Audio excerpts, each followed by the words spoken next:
precipitação que, junto com as partículas e gases suspensos no ar, eles podem se precipitar e aumentar a condutividade, né, naquele trecho do rio. Os períodos pouco chuvosos também influenciam na condutividade, porque eles reduzem a vazão nos rios.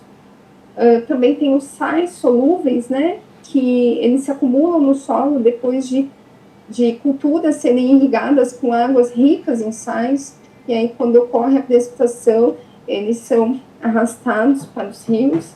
E o chorume, que também tem grandes concentrações de íons, né, e à medida que vai aumentando a idade do aterro, aumenta a decomposição da matéria orgânica, né? E assim, né, a gente considera que a condutividade elétrica ela pode ser considerada uma medida indireta até, né, da presença de poluentes, mas a Companhia Ambiental do Estado de São Paulo, né, a CETESB, ela indica que as águas sem poluentes devem apresentar uma condutividade menor que 100 microsiemens por centímetro, mas não há limite estabelecido na CONAMA, é só um indicador. Quanto aos cloretos, eles podem estar presentes naturalmente nas águas, né, ou ter origem antrópica, né, porque ele está bastante relacionado aos processos de fertilização. E os cloretos podem chegar nos corpos hídricos de diversas formas. Algumas eu citei aqui, né, como a dissolução dos sais, né, que são provenientes das rochas, os sprays, que são provenientes dos oceanos, quando tem algum rio próximo ali à região litorânea, né, a invasão dos rios pela água do mar, que em alguns casos no litoral ocorre quando a maré sobe muito, a água acaba entrando, né, no canal do rio, e essa água acaba se dissolvendo, se diluindo, né, e misturando ali, aumentando a concentração. A deposição de sais no solo, né, devido às irrigações, e efluentes industriais com altas concentrações de cloretos. Os cloretos, em elevadas concentrações, eles causam alterações nas características organolépticas, né, principalmente o sabor, mas ele pode causar a restrição do uso da água, principalmente devido ao efeito laxativo. Os cloretos em altas concentrações também eles causam a corrosão e o entupimento nas tubulações. Eles podem causar prejuízo nas lavouras, porque eles provocam queimaduras foliares e toxicidade nas plantas, porque vai acumulando sal ali, né? E segundo a resolução CONAMA 357 de 2005, o limite máximo estabelecido, né, para cloretos deve ser de até 250 miligramas por litro para as águas das superficiais classe 1, 2 e 3. Aqui nós podemos verificar, né, que as diferentes e inúmeras fontes de poluição, elas impactam diretamente na qualidade da água, seja no grau de pureza ou no grau de poluição dessa água. E essa qualidade, né, ela precisa ser avaliada de alguma forma. Então, mediante diversas variáveis físicas, químicas e até mesmo biológicas, são utilizadas para propor o melhor e o mais adequado tratamento, de acordo com a finalidade do uso dessa água. Também auxiliam na detecção da poluição e algumas variáveis permitem até mapear a origem da fonte poluidora. Então, com o objetivo de monitorar a qualidade dessas águas, foram propostos vários conjuntos, né, contendo índices de qualidade que se diferenciam pela composição, pelo número e pela forma estatística. E, através disso, foram estabelecendo-se padrões de qualidade para que os corpos hídricos pudessem ser classificados. Então, surgiram vários índices, né, de avaliação da qualidade das águas, e cada um considera um conjunto de variáveis de acordo com o objetivo desejado e de acordo também com o custo analítico, porque quanto maior o número de variáveis analisadas, maior vai ser o custo de monitoramento. No Brasil, né, nós temos o IQA, né, o Índice de Qualidade das Águas, mas dentre as variáveis, a DQO, a condutividade, ela não constam na normativa. E a concentração de cloretos, elas não configuram também esse índice. Mas o foco desse trabalho não se refere ao número das variáveis analisadas, nem ao índice que vai ser utilizado para determinar a qualidade da água, mas a necessidade de um controle mais rigoroso, né, na qualidade da água, que é destinada ao abastecimento público, à irrigação, né, porque a gente observa a crescente contaminação dos corpos hídricos. E é necessário que tenhamos presídios técnicos para melhorar a gestão desses recursos hídricos, para que haja, né, redução no tempo de monitoramento da qualidade da água e para que também tenhamos uma redução nos custos das análises laboratoriais. Porque em alguns casos, nós temos análises que são feitas de variáveis similares e que fornecem informações semelhantes. Então, poderiam reduzir o número dessas variáveis. As amostras das águas, né, elas foram coletadas nos rios Atibaia e Jaguari entre 2006 e 2016. No total, nós tivemos 364 amostras e elas foram classificadas em período seco, que são as estações de outono e inverno, e período chuvoso, que são as estações de primavera e verão. Nós temos aqui o rio Atibaia, né, o ponto de coleta, e no rio Jaguari. No rio Jaguari, a coleta foi próximo à estação de captação de água pela refinaria de Palminha. E aqui o ponto de coleta no rio Atibaia foi a 800 metros abaixo do ponto de descarte de efluente dessa refinaria. E as amostras, elas foram analisadas em relação às variáveis do IQA, acrescidas de outras variáveis, que é condutividade, cloretos e DQO. Os dados de precipitação, eles foram obtidos pelos relatórios do Centro Integrado de Informações Agrometeorológicas, o CIAGRO, porque nós não tínhamos essa informação. E para analisar todos esses dados, né, que foram grande, um banco de dados bem complexo, né, nós utilizamos 4 ferramentas. A primeira foi a estatística descritiva, que nos deu os valores de máximo, mínimo, média, desvio padrão dos valores obtidos.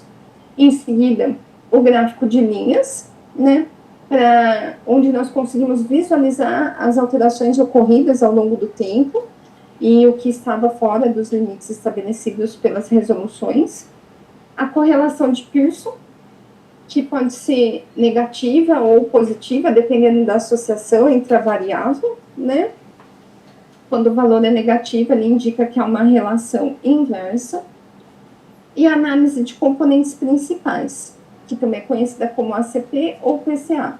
Essa análise de PCA, ela é uma técnica de análise multivariada com ampla aplicação em diversas áreas. Ela é importante, né, uma ferramenta importante para análise estatística de fenômenos com muitas variáveis, e ela permite analisar as inter-relações existentes entre elas e detectar qual variável tem maior representatividade. Ele também permite reduzir o número de variáveis analisadas e identificar a relação entre essas variáveis. Então, aqui, né, depois de apresentar as ferramentas, agora eu vou apresentar os resultados que nós obtemos. Aqui a estatística descritiva, né, onde nós observamos que apenas os parâmetros de cloretos, pH e temperatura, eles estiveram integralmente dentro dos limites estabelecidos pela CONAMA, seja no rio Atibaia, no período seco e no período chuvoso, e no rio Jaguari, também no período seco e chuvoso. As concentrações médias das demais variáveis, elas até se apresentam, né, dentro do que é recomendado pela CONAMA 357/2005, mas, de forma geral, os valores ficam fora do estabelecido. A DQO e a precipitação, elas não possuem limites, né, então, a gente considera que elas estavam dentro da especificação. Aqui nós apresentamos os gráficos de linhas, né? Mas os parâmetros cloretos, pH e temperatura, como eles apresentaram-se dentro dos limites estabelecidos, a gente não apresenta os gráficos, e também para DQO e precipitação, porque eles não têm limite especificado, né? Nós podemos observar aqui que essa linha vermelha, ela representa o limite estabelecido, né, pela CONAMA.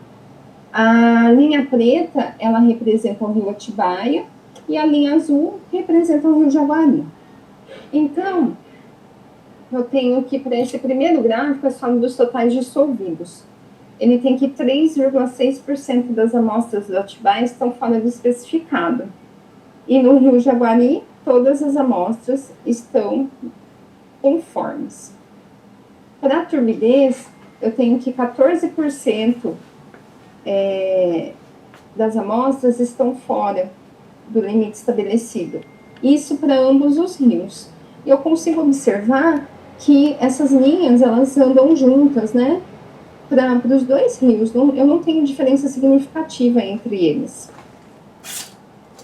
Nesse outro quadro, eu tenho a E. coli.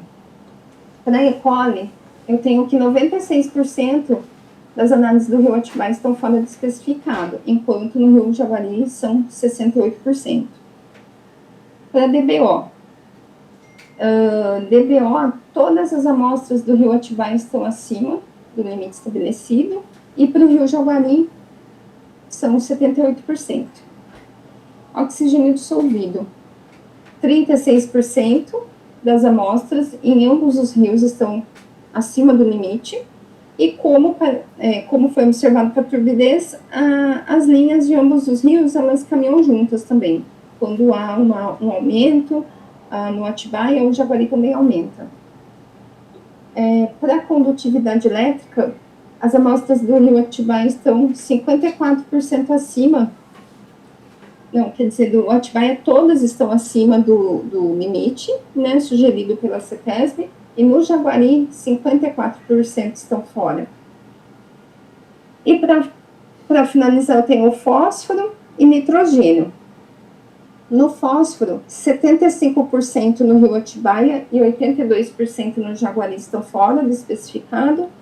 E para o nitrogênio, 93% no rio Jaguari e 71% estão fora das especificações. Então, resumindo, das 13 variáveis, 3 apenas estão dentro dos limites, 2 eu não tenho limite estabelecido e 8 estão não conformes.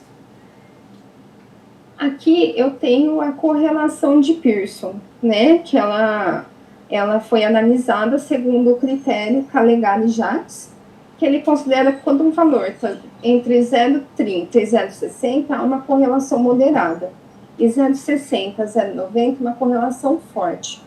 Aqui eu tenho várias correlações moderadas e fortemente correlacionadas. Aqui eu tenho no rio Atibaia, período seco e período chuvoso. Então, eu posso ver que no período seco estão correlacionadas condutividade de cloretos, condutividade de oxigênio dissolvido e condutividade e fósforo. E tem algumas moderadamente correlacionadas. Já no período chuvoso, eu tenho condutividade de cloretos também, condutividade de nitrogênio e cloretos e nitrogênio. E outras moderadamente correlacionadas. Já para o rio Jaguari, tanto para o período seco quanto para o período chuvoso, eu tenho apenas condutividade de cloretos fortemente correlacionada. As demais variáveis, elas encontram-se moderadamente correlacionadas. E agora eu vou mostrar a análise do PCA, né? A análise de PCA, eu tenho componentes principais, que são, na vertical, o componente 1 e na horizontal, o componente 2, né? E aí eu vejo quais as variáveis que se destacam em cada um desses componentes. Eu tenho aqui o gráfico, né, do rio Atibaia, aqui no período seco e período chuvoso. Então, no período seco, eu observo que no componente principal 1, né, estão correlacionadas condutividade, cloretos e fósforo, sendo que a condutividade de cloretos é mais fortemente correlacionada, né? O que sugere que esses critérios, eles variam juntos, né? Quanto maior for a entrada de cloretos no corpo hídrico, maior vai ser a condutividade. E eu tenho aqui o oxigênio dissolvido correlacionado negativamente. Na segunda componente principal, eu tenho correlacionadas as variáveis pH, turbidez, E. coli, DQO e a temperatura correlacionada negativamente, sendo que pH e DQO são as mais fortemente correlacionadas. Tenho também elipses aqui no centro do gráfico, que traz informações sobre quais as variáveis são influenciadas de acordo com cada nível de precipitação. Então, as variáveis condutividade de cloretos, elas são influenciadas pelos baixos níveis de precipitação, né? Que é aqui representada pela elipse laranja, amarela. E quando o nível de precipitação é médio, a variável temperatura, a média é aqui pela elipse azul, a temperatura é mais influenciada. E quando eu tenho a elipse que mostra o nível de precipitação alto, que é representado aqui em cinza, eu tenho que o oxigênio contribui mais para esse nível de precipitação. Já no período chuvoso, eu noto que as variáveis condutividade, cloretos e nitrogênio estão correlacionadas fortemente com a primeira componente principal.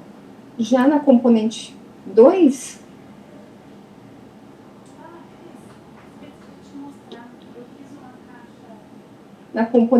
as variáveis sólidos totais, DQO e DBO, são as mais correlacionadas, né? Sendo que DQO e DBO são as principais. E diferente do gráfico anterior, essas variáveis, elas não contribuem de forma tão ativa, porque as elipses estão aglomeradas aqui no centro do gráfico, a gente não consegue observar qual variável elas influenciam mais. Aqui eu tenho no Rio Jaguari, né? O período seco, do primeiro componente principal, eu tenho associado as variáveis condutividade, cloretos, oxigênio dissolvido e pH. Na segunda componente principal, estão sólidos totais, DBO, aqui, né? Nitrogênio e fósforo. E em relação ao nível de precipitação, eu observo que quando ele é baixo, ele é influenciado pela condutividade e por cloretos. Quando o nível é médio, ele está associado aos sólidos totais. E quando é alto, ele está mais associado à turbidez, mesmo ela não sendo em destaque aqui. Já no período chuvoso, eu tenho no componente principal condutividade elétrica e cloretos e turbidez e oxigênio dissolvido, né, que elas estão correlacionadas negativamente. E na segunda componente principal, eu tenho fósforo, DQO, sólidos totais, DBO e nitrogênio. E ao analisar as elipses, eu percebo que quando a precipitação é alta, ela se relaciona com a turbidez.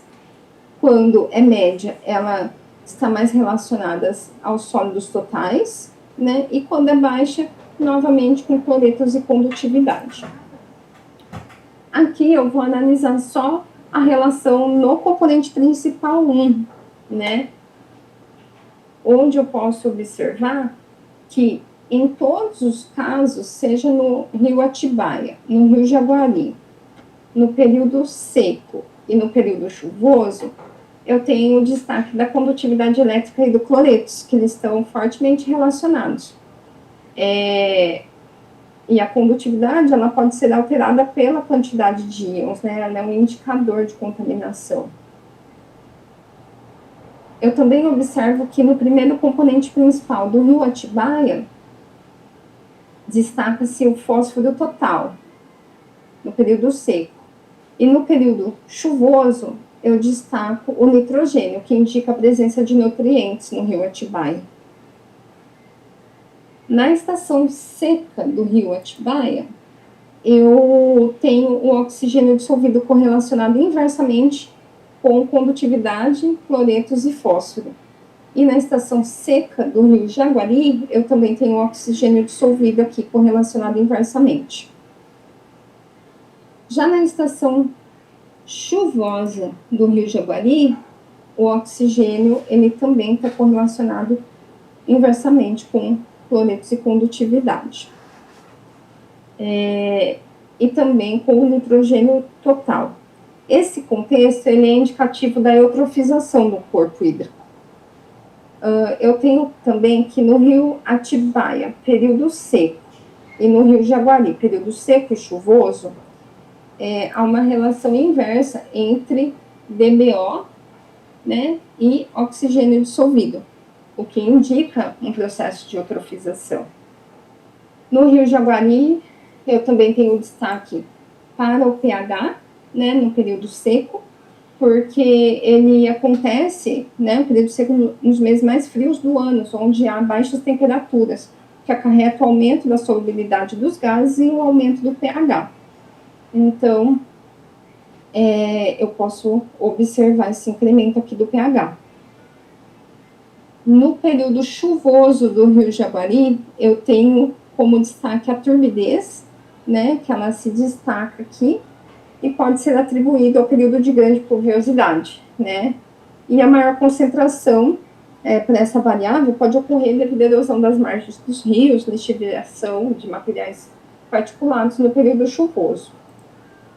Para o componente principal 2, eu observo que ele repete, né? No período seco do rio Atibaia, ele repete o que aconteceu no primeiro componente principal do período seco do rio Jaguari, que é a relação entre pH, temperatura e turbidez, porque ocorre no mês mais frio do ano. Eu tenho também aqui uma relação com a E. coli, né?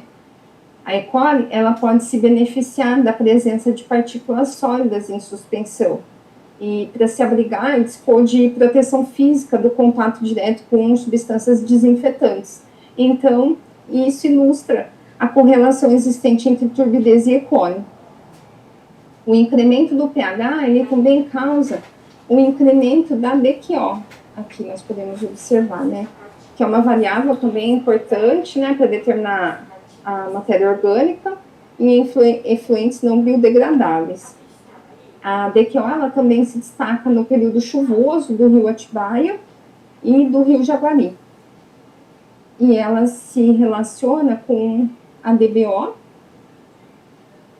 e os sólidos totais dissolvidos, que tem relação positiva. A DBO e os sólidos totais, eles podem aumentar pela adição de efluentes, né, podem alterar a qualidade organolética e causar diversos problemas aí na qualidade da água. No período seco do rio Jaguari, eu posso observar também os sólidos totais dissolvidos, né, que ele se relaciona aqui com a DBO, que está negativa. Isso daqui indica um cenário de eutrofização. No segundo componente principal do rio Jaguari, tanto na estação seca quanto chuvosa, eu tenho em destaque o fósforo e o nitrogênio, né, que mostram a presença de nutrientes na água. Então, eu observo que a condutividade elétrica, ela possui relação principalmente com cloretos, nitrogênio, fósforo, Só que a concentração de cloretos, nesse caso, ele está dentro do limite máximo estabelecido pela CONAMA, né? Então, talvez sejam outros elementos não investigados que estejam influenciando a condutividade e acarretando a extrapolação desse limite sugerido pela CETESB. E para finalizar, né, as análises de PCA, elas permitiram detectar as principais variáveis, né, as mais significativas, e a relação existente entre elas. Nós observamos que em ambos os períodos destacam as características de qualidade relacionadas à mineralização da água, né? E as variáveis que apresentaram maior significância foram condutividade, cloretos, nitrogênio e fósforo, com ênfase para nitrogênio e fósforo, que indicam um problema de eutrofização. E como, devido aos resultados aqui obtidos, né, nós observamos que condutividade e cloretos são de notável relevância, e que elas deveriam ser monitoradas, né, utilizadas como uma ferramenta de gestão e monitoramento. E que aqui os conhecimentos que nós produzimos, né, eles representam a necessidade de escolha de variável adequada para o monitoramento do corpo hídrico, de acordo com a região e com as características dos efluentes e também com as atividades ao longo do corpo hídrico, né? Porque os poluentes, eles têm variação temporal e espacial, e eles sofrem com a condição ambiental de cada rio. Nós também demonstramos que é possível reduzir o número das variáveis monitoradas, né, sem perder informações importantes, explicar a variabilidade dos dados, talvez, né, reduzir custos, né, para o monitoramento, e como uma proposta futura incluir variáveis que não foram estudadas nessa pesquisa, né? O banco de dados já é grande, mas aumentaria esse banco de dados com análises como sulfetos, sulfatos, né? Para complementar os resultados obtidos, né? E é isso.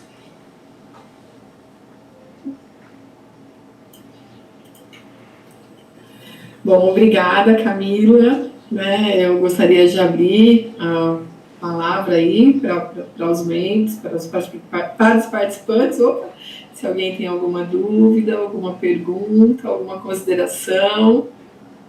Por enquanto não tem nenhuma pergunta no chat, Cassiana. Não, né?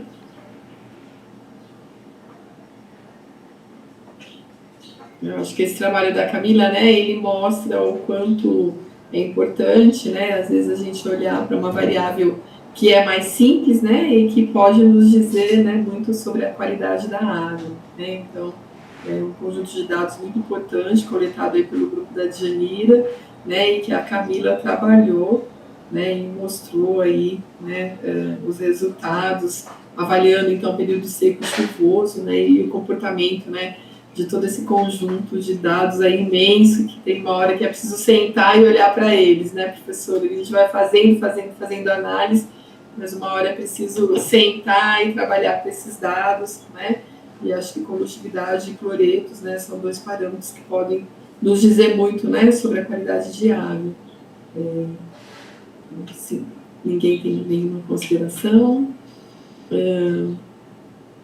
Muito obrigada, Camila, pela sua participação na CTSAM. A Djanira levantou a mão, por favor, Djanira.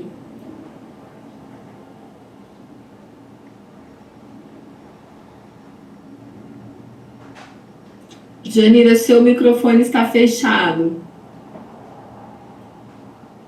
Parabéns, Camila, pela sua apresentação e mostrar como que é possível, por dois parâmetros extremamente simples, a gente avaliar como que está a qualidade da água dos nossos rios, principalmente a qualidade da água.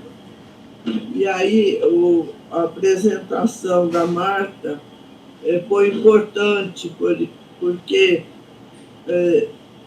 pelo wetland você pode diminuir essa condutividade da água, porque por qualquer tratamento que você possa fazer nas águas, a condutividade permanece. E apenas as plantas é que vão conseguir absorver esses íons dissolvidos na água e melhorar a qualidade da água dos nossos rios. A minha preocupação é muito grande com a introdução do cloreto na água, principalmente em função do aumento da população. Os esgotos domésticos são os grandes vilões da poluição por cloreto, né? Então, e você vê, mesmo tratando os esgotos, o cloreto permanece. Parabéns por ter feito esse trabalho, para você, para a Cassiana e para todos que colaboraram aí com você. Obrigado por isso. Bom, para finalizar, te agradeço a oportunidade de apresentar a Cassiana, né, por ter me orientado, e a professora Janira por ter disponibilizado os dados. Obrigada, Camila, pela sua participação.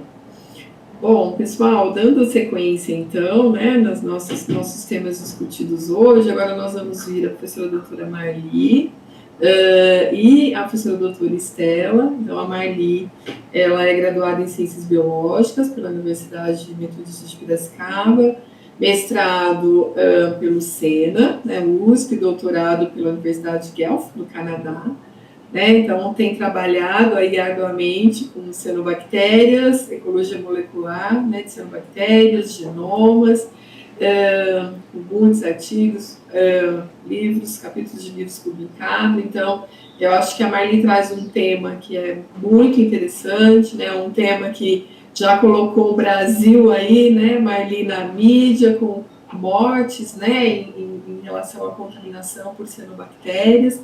E a Estela, né, que é graduada em Química pela USP de Ribeirão Preto, mestre e doutora pelo Centro de Energia Nuclear na Agricultura, o SENA, né, com aí estágios da Universidade da Califórnia, e trabalha também com biossíntese, cianobactérias, cianotoxinas e produtos naturais microbianos, né, com uma vasta experiência também em enzimas biosintéticas.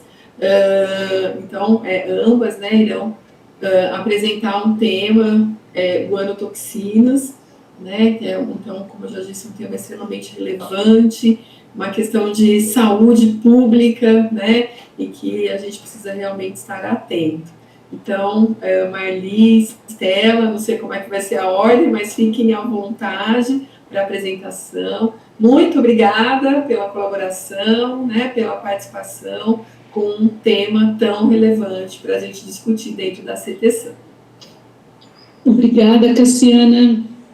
Eu que agradeço essa oportunidade de estar aqui apresentando um dos nossos trabalhos, né, juntamente com a Estela. Eu vou fazer uma pequena introdução e depois eu vou passar para a Estela, porque esse trabalho específico que a gente propôs apresentar foi o trabalho de doutorado dela, né? Então, eu acho que é importante ela fazer a apresentação